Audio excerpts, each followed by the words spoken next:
अवधूत चिंतन श्री गुरुदेव दत्त. दत्तगुरूंच्या कृपेने तुमच्या सर्व मनोकामना पूर्ण व्हाव्यात अशी गुरुचरणी प्रार्थना करून आजच्या व्हिडिओला सुरुवात करूया. श्री गुरुदेव दत्त. नमो आदेश. नंबर 1. प्रस्तावना. नवरात्रीत देवीच्या विविध रूपांची उपासना केली जाते. या काळात भक्त माता दुर्गा, लक्ष्मी, सरस्वती आणि अन्नपूर्णा देवीचे स्मरण करतो. देवी अन्नपूर्णा म्हणजे अन्नस्वरूप शक्ती.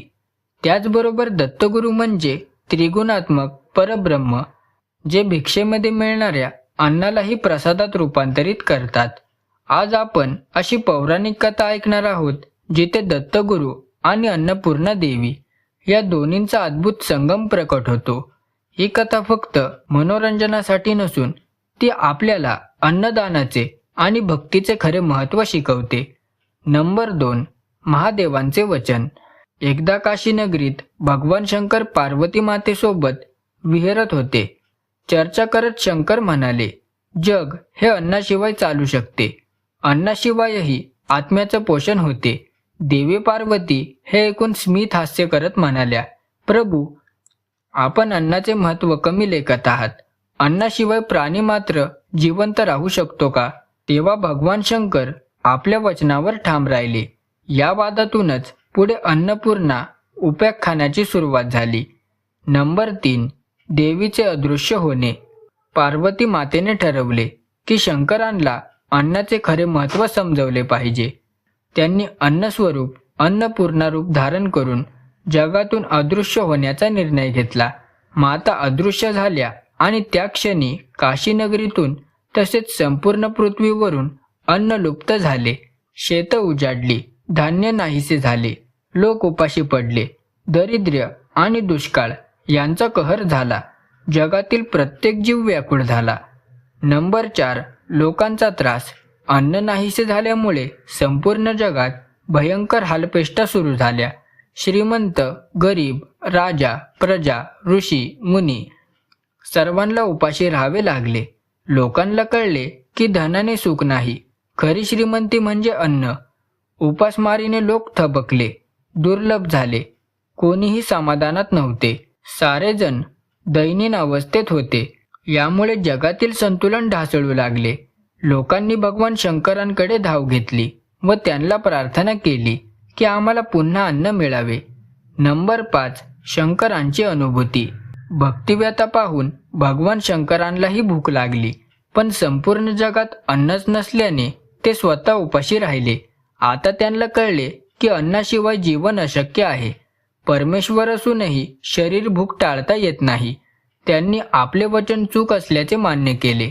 ते पार्वती मातेच्या शोधात निघाले, कारण त्यांना माहीत होते की या दैवी घटनेमागे त्यांच्या अन्नपूर्ण रूपातीलच विलय आहे. नंबर 6. अन्नपूर्णा देवीचा अवतार. भगवान शंकरांनी अखेर देवीला वाराणसीत अन्नपूर्णा रूपात पाहिले. त्या सुवर्ण पात्रात अन्न भरून भक्तांना वाटत होत्या.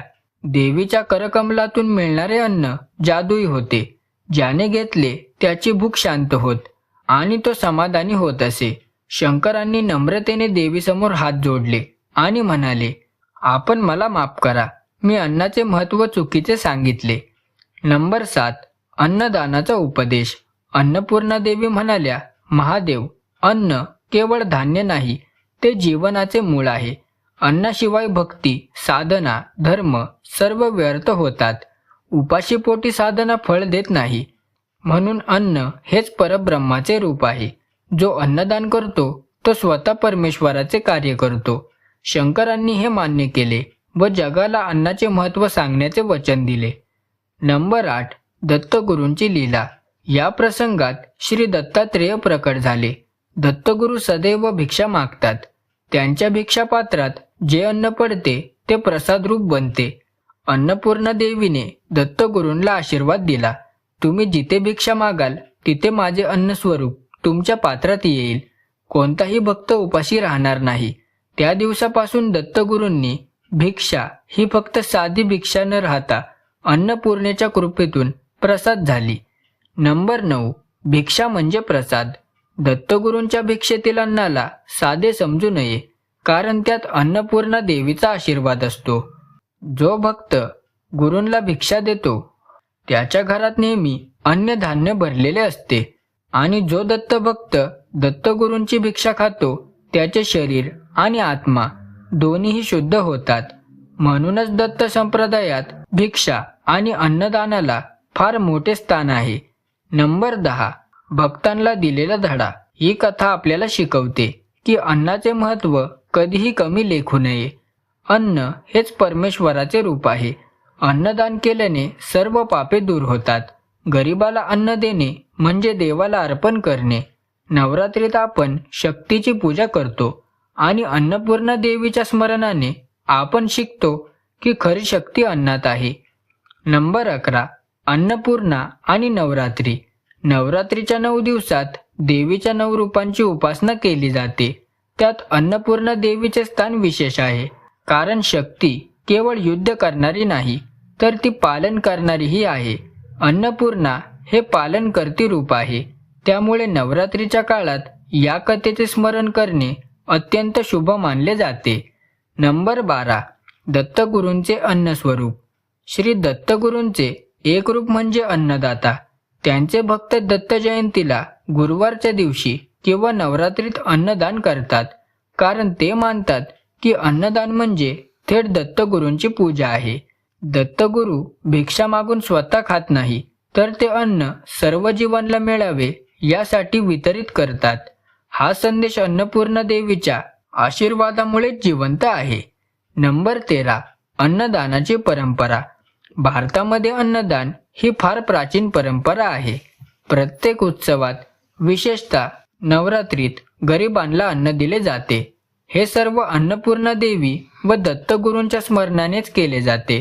कारण दोघेही आपल्याला शिकवतात की अन्न हीच खरी संपत्ती आहे. धन, सत्ता, वैभव हे क्षणभंगूर आहे, पण अन्नाशिवाय जीवनच नाही. नंबर 14. भक्तांसाठी संदेश. भक्त हो, या कथेतून आपल्याला 2 गोष्टी लक्षात राहतात. एक म्हणजे अन्नाचे महत्त्व समजून नेहमी अन्नाची कदर करावी. दुसरे म्हणजे अन्नदान हा सर्वश्रेष्ठ दान आहे.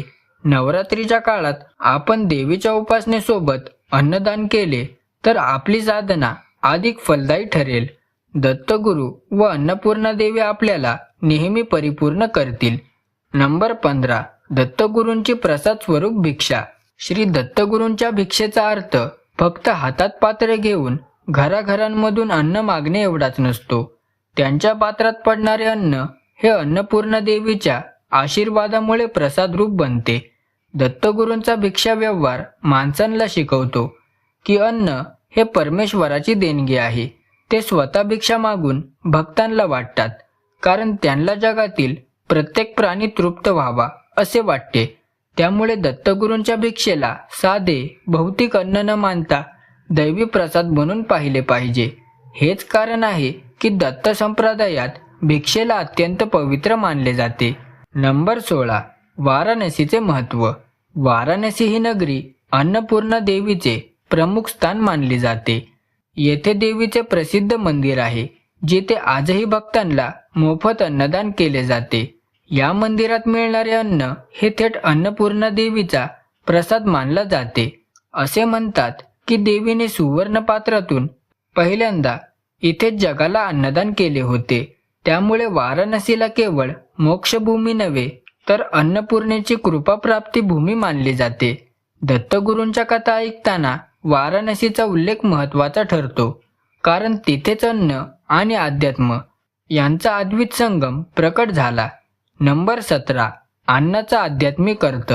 अन्नाचे महत्त्व फक्त शरीर तृप्त करण्यात नाही तर आत्म्याला शांती देण्यात आहे. जेव्हा पोट भरते तेव्हा मन शांत राहते आणि साधना योग्य प्रकारे घडते. अन्नाशिवाय मन स्थिर राहू शकत नाही आणि स्थिर मनाशिवाय साधना निष्फळ ठरते. म्हणूनच अन्नाला परमेश्वराचे रूप मानले जाते. संत, ऋषी आणि गुरूंनी अन्नदानाला सर्वश्रेष्ठ दान म्हणून गौरविले आहे.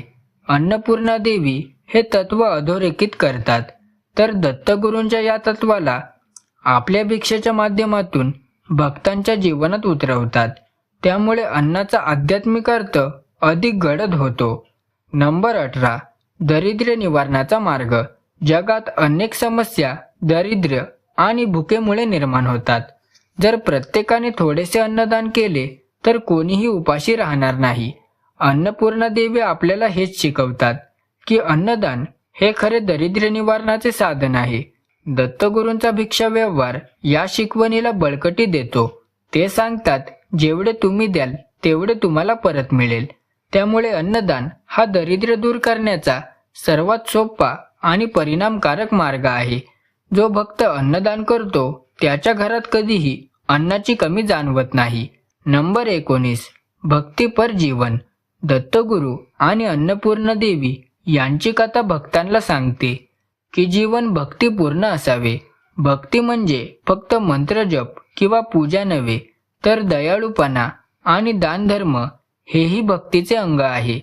जो भक्त अन्नाचा आदर करतो, अन्नदान करतो आणि साधना करतो, त्याचे जीवन परिपूर्ण होते. दत्तगुरूंचे नामस्मरण आणि अन्नपूर्णेचे स्मरण हे भक्तीपर जीवनाचे आधार आहेत.